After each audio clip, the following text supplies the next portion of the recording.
Qui ne rêverait pas de descendre de la vieille noblesse, d'écrivains célèbres ou de reines puissantes? Pas dans le but de toucher un bel héritage, non?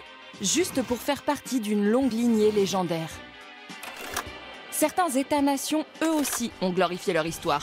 Au XIXe siècle, la fièvre de la celtomanie s'empare de la France, tandis qu'un sombre pathos germanique s'impose en Allemagne. Dans ces deux pays, les prétendues parentés avec des figures mythiques n'avaient qu'un seul et même objectif: renforcer le sentiment d'appartenance nationale. Jusqu'à aujourd'hui, beaucoup d'hypothèses sur nos origines ont été avancées. Mais de qui descendons-nous vraiment? L'histoire de l'humanité se serait-elle déroulée autrement que ce que nous avons appris à l'école? Et si les gènes de nos aïeux nous dévoilaient un tout autre tableau, une histoire que nous ne soupçonnions absolument pas? Pourrait-il nous aider à savoir qui nous sommes vraiment?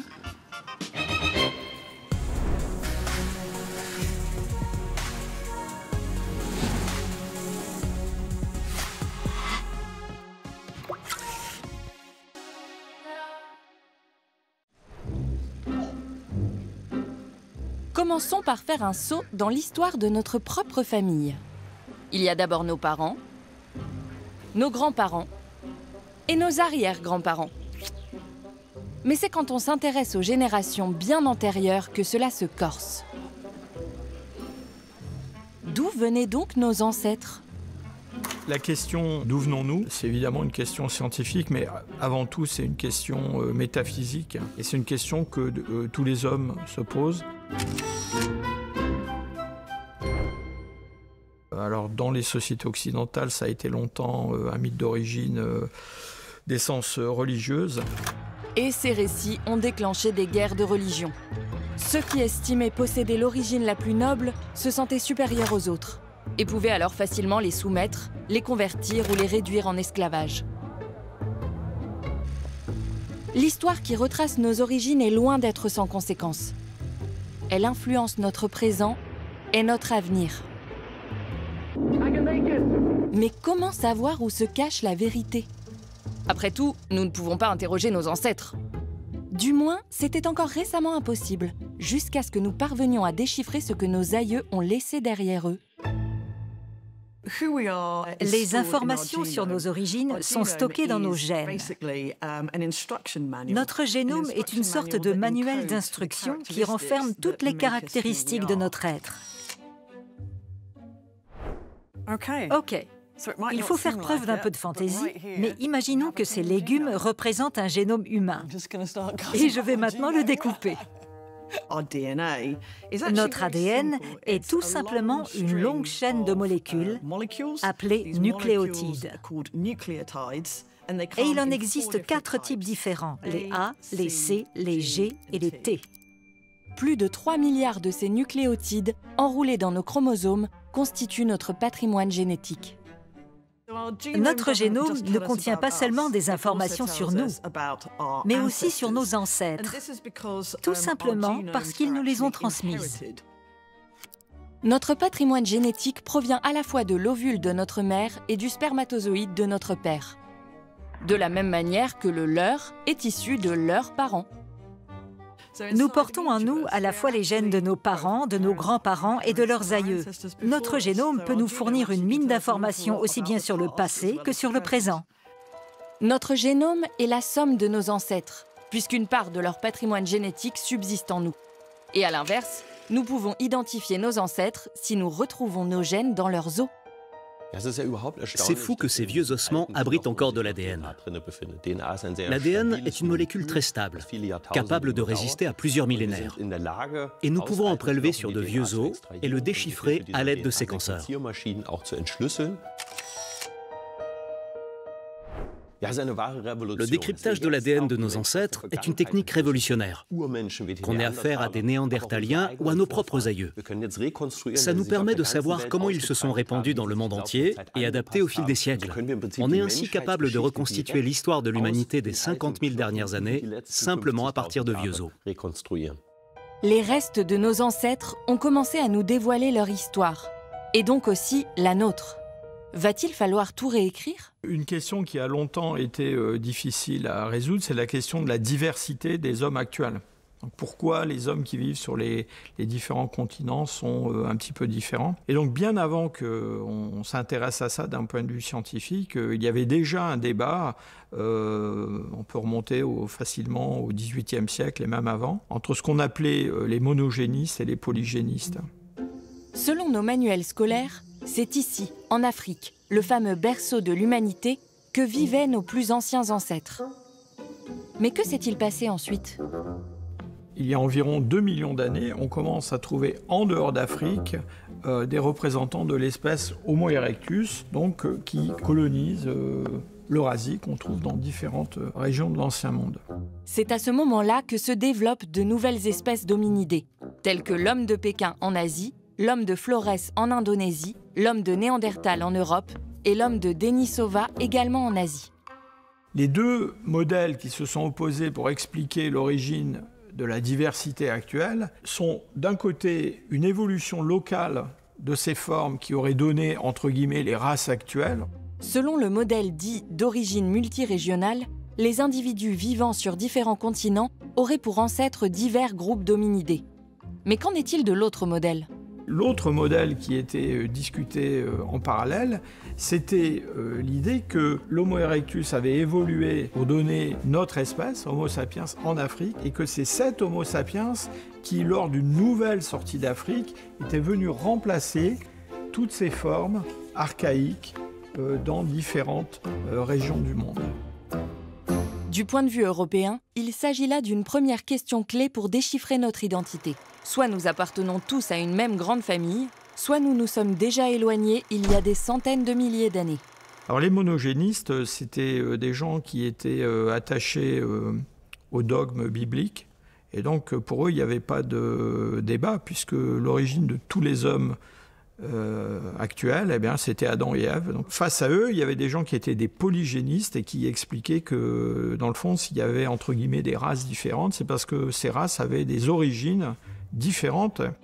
L'archéogénétique permet de savoir qui est apparenté à qui, en comparant des milliers de génomes de personnes vivantes ou décédées depuis longtemps partout dans le monde. De nombreux chapitres de notre manuel d'instruction sont identiques, car nous sommes toutes et tous des êtres humains dotés de caractéristiques propres à notre espèce. Nous avons 2 bras, 2 jambes et pas de nageoires puisque nous ne sommes pas des poissons. Mais ce qui intéresse surtout les généticiens, c'est ce qui nous différencie. Si l'on mettait côte à côte les génomes de 2 personnes, nucléotide par nucléotide, on ne constaterait pas que des similitudes. Certaines personnes se distinguent à plusieurs endroits de leur génome. Ici, par exemple, l'une peut avoir un C, tandis que l'autre aura un T. S'il ne s'agit que d'une variation, on appelle ça un polymorphisme nucléotidique, ou SNP. C'est cette variation qui fait que 2 personnes sont différentes. Ce qui est intéressant, c'est que si on observe des groupes de personnes qui se ressemblent et qui viennent d'un lieu géographique similaire, on se rend compte qu'ils partagent des SNP presque identiques. On peut donc classer les individus selon leur SNP. Si on fait une analogie avec des légumes, il faut s'imaginer les choses ainsi. En Afrique, on a 4 ou 5 grandes marmites remplies de soupe dans lesquelles l'ADN, symbolisé par les légumes, est mélangé. D'après nos analyses, qu'il s'agisse d'un ADN actuel ou ancien, la diversité génétique, à savoir les légumes que l'on trouve hors de l'Afrique, est issue de la grande marmite qui se trouve en Afrique de l'Est.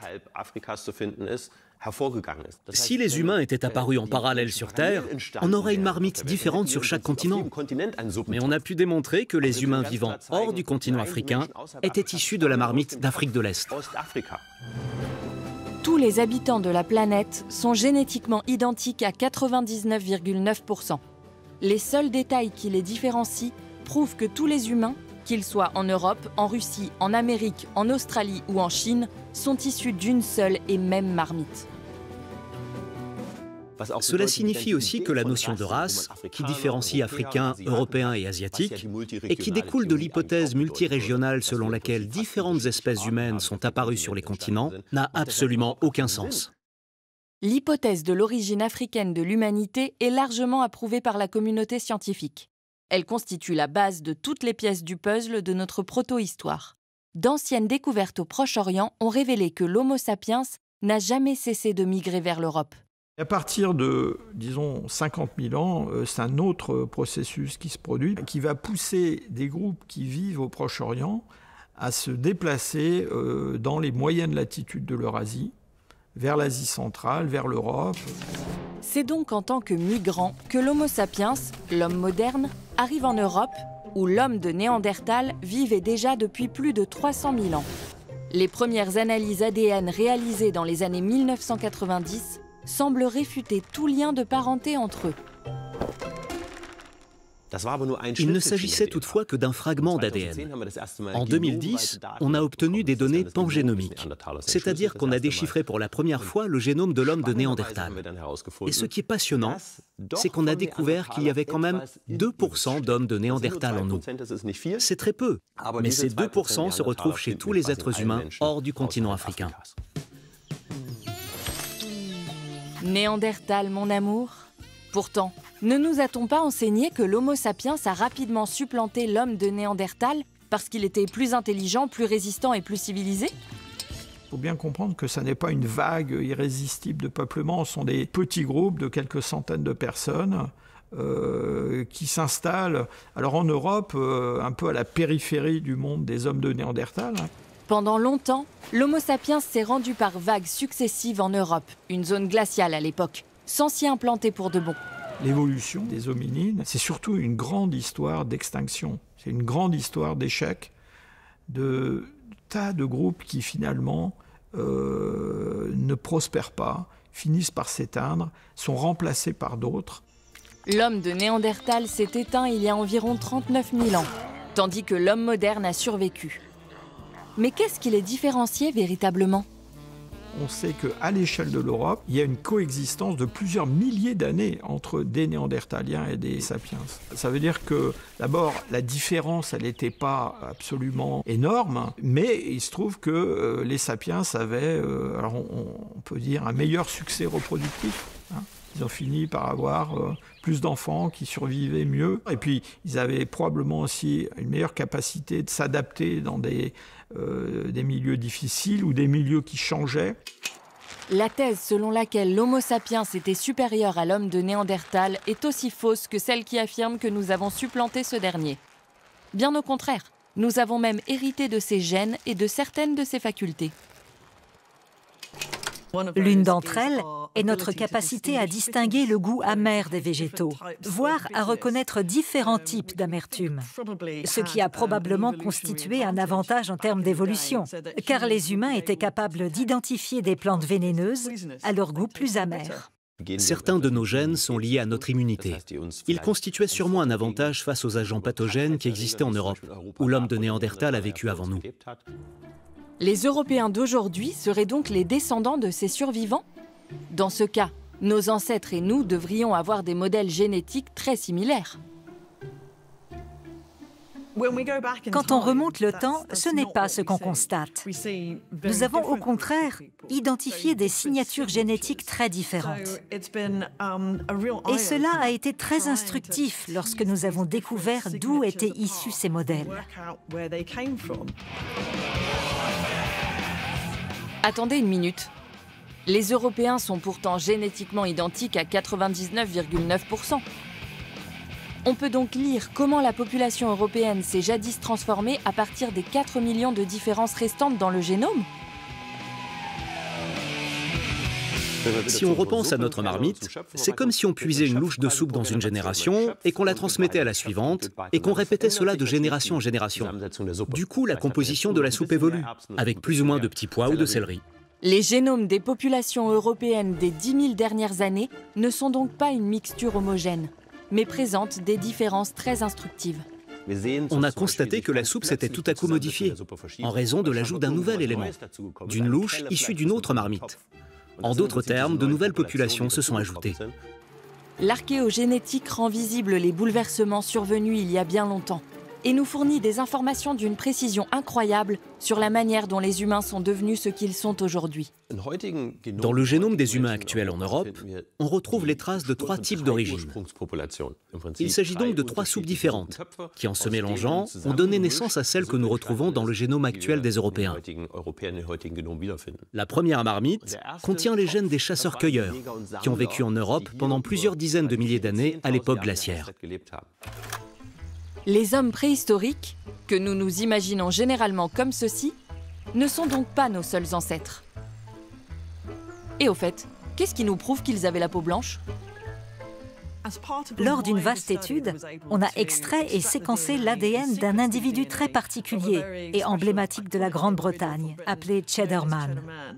Il a été découvert dans une grotte du Somerset il y a presque 100 ans. Et il est connu pour être le squelette le plus ancien et le plus complet jamais trouvé en Grande-Bretagne. C'était un chasseur-cueilleur qui vivait dans le pays il y a environ 10 000 ans. Bien après que Cheddarman a rejoint sa dernière demeure ici, au Musée d'Histoire naturelle de Londres, son ADN a dévoilé des secrets qui ont totalement bouleversé nos connaissances sur nos ancêtres. La tête de Cheddarman a été reconstituée en parallèle du séquençage de son ADN. Les artistes qui l'ont façonné nous ont demandé si on pouvait leur fournir des informations sur son apparence. On leur a répondu qu'on pouvait au moins vérifier sa couleur de peau. Mais je tiens à souligner que la pigmentation est une propriété extrêmement compliquée à déterminer. Plus de 30 éléments de notre génome jouent un rôle dans la pigmentation de la peau, et certains pèsent plus que d'autres. Leur interaction ne peut être calculée que de manière statistique. Le résultat obtenu est transposé sur la classification de Fitzpatrick, qui répertorie les différentes couleurs de peau.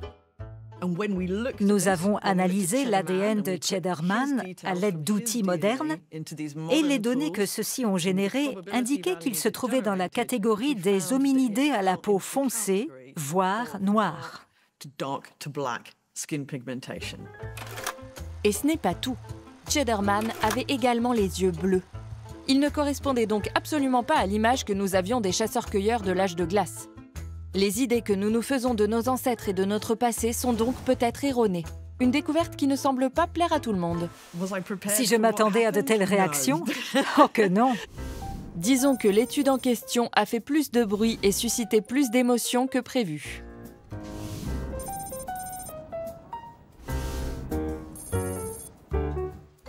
Ça en a contrarié certains, mais la plupart ont surtout été très surpris. C'est sûrement dû au fait qu'ils ont considéré cela depuis un point de vue moderne. Ils se représentaient la Grande-Bretagne comme une île, alors que durant le Mésolithique, cela n'était pas le cas. À cette époque, la Grande-Bretagne était reliée au continent européen via une vaste bande de terre appelée Doggerland.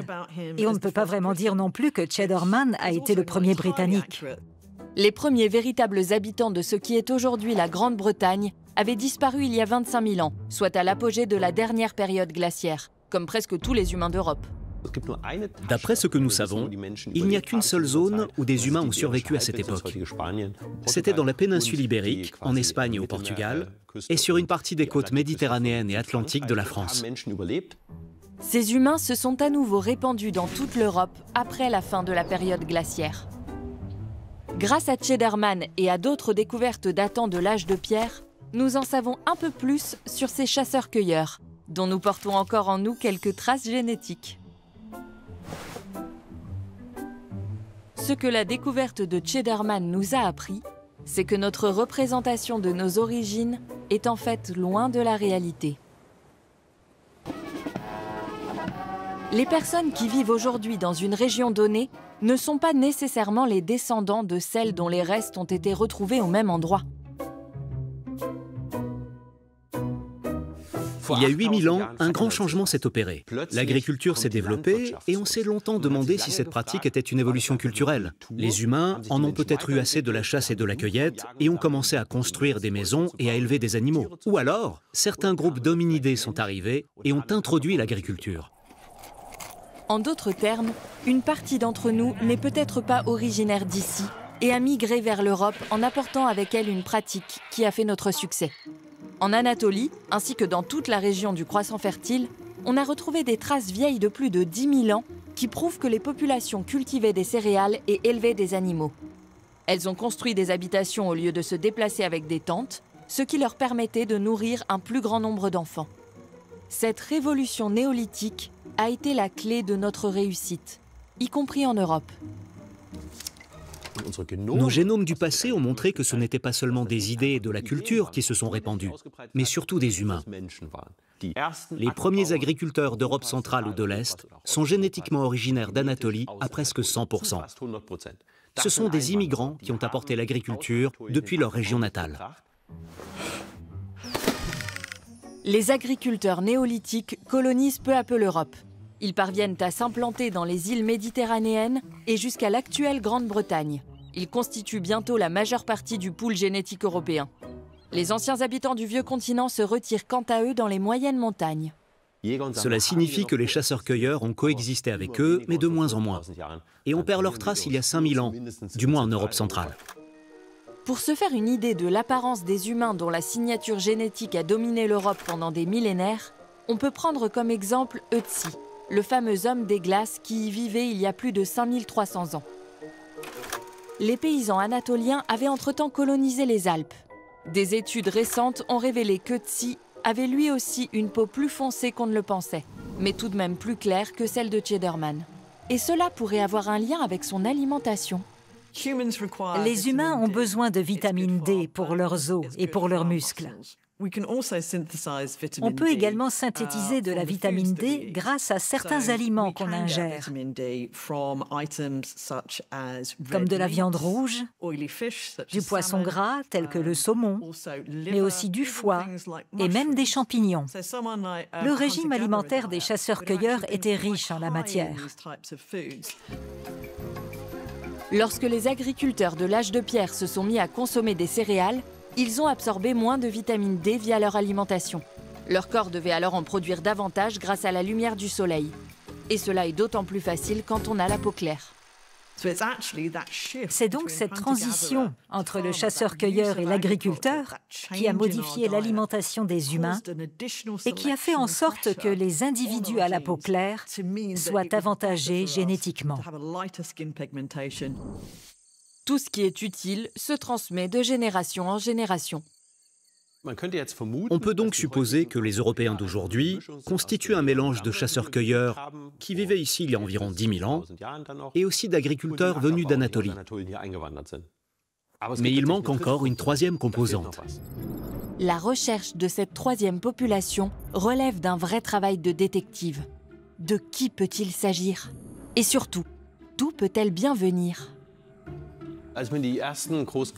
Lorsqu'on a obtenu les premières données génomiques des Européens d'aujourd'hui, on a découvert que celles-ci étaient plus proches des indigènes d'Amérique du Nord et du Sud que des peuples d'Asie de l'Est. Et de prime abord, ce n'était absolument pas logique. Car en théorie, le continent américain a été peuplé il y a environ 13 000 ans via le détroit de Bering entre la Sibérie et l'Alaska.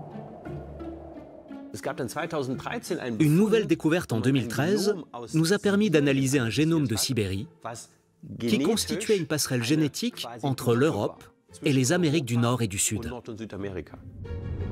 Les personnes possédant cette signature génétique ont migré à la fois sur le continent américain et européen.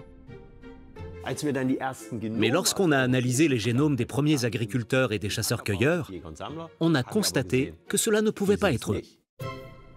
Une population fantôme venue de l'Est? À qui avons-nous donc affaire?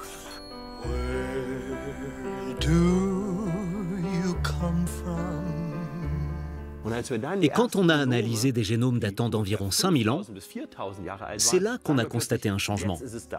C'est à ce moment-là que des individus ont migré. Les Yamnaya étaient des bergers durant l'âge de bronze. Il s'agissait de nomades ou semi-nomades originaires de la steppe pontique, entre la mer Caspienne et la mer Noire. Les Yamnaya sont la troisième population autochtone d'Europe, dont nous n'aurions jamais entendu parler sans l'aide de l'archéogénétique. et qui a pourtant, génétiquement parlant, bouleversé la population européenne. Cela représente une arrivée de 70% de nouveaux gènes sur le vieux continent. Pour vous donner un ordre d'idée, c'est comme si 1 milliard de migrants venaient s'implanter aujourd'hui en Europe. C'est donc un événement historique.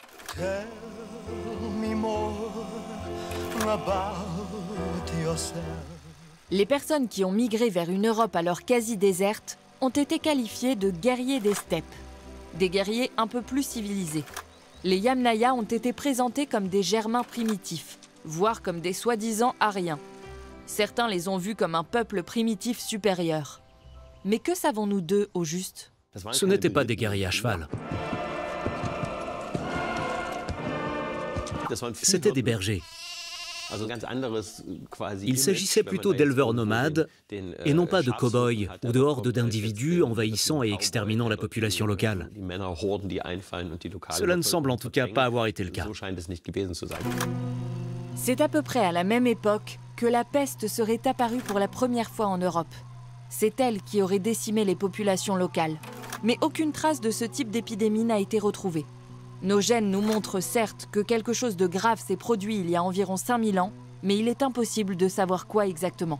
Pour l'heure, il est difficile de fournir une explication claire et même un généticien n'en serait pas capable. On peut seulement décrire ce que l'on voit sans pouvoir l'expliquer. Cette tâche revient aux archéologues, qui après avoir rassemblé tous les éléments, pourront tirer la conclusion la plus probable. Notre proto-histoire recèle donc encore de nombreux mystères. Néanmoins, grâce à l'archéogénétique, nous en savons un peu plus sur nous-mêmes. Nous portons en nous quelques traces de l'homme de Néandertal et un peu plus de chasseurs-cueilleurs.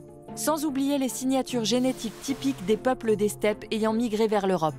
Et pour couronner le tout, une grande partie de nos gènes proviennent d'agriculteurs anatoliens. Mais à quoi vont nous servir toutes ces informations ? Certaines personnes établissent rapidement des liens entre nos origines et les mythes fondateurs de certaines nations, majoritairement imposés au XIXe siècle, pour façonner l'identité de certains groupes. Il s'agit là d'un terrain glissant. Mieux vaut donc faire attention aux formulations qu'on utilise. Revenons aux Allemands avec leurs Germains et aux Français avec leurs Celtes.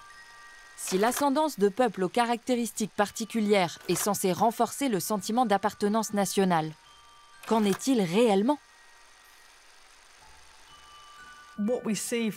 Rien dans nos gènes n'indique une quelconque stabilité génétique chez une population en particulier et sur une longue période. Ce que nous voyons, ce sont des changements. Il est donc difficile d'associer des populations dotées de leur propre culture à un territoire ancestral en particulier. C'est un peu comme si on prenait des photos de linge tournant dans une machine à laver. En d'autres termes, ce qui est vrai à un moment donné peut s'avérer très différent l'instant d'après. On peut tout à fait déconstruire ces idées d'unité culturelle et génétique. Et il est absolument impossible de relier certains mythes fondateurs à des nations en se basant sur la génétique. L'idée d'un peuple allemand ou français originel est donc inconcevable. Ce que la paléogénétique nous a dévoilé, c'est plutôt une histoire européenne dotée de nombreux éléments qui nous unissent plus qu'ils nous divisent. Aucune nation n'a une histoire continue, mais a plutôt fait l'objet d'une série incessante de changements. C'est peut-être d'ailleurs ça le message de nos ancêtres littéralement ancrés dans nos gènes.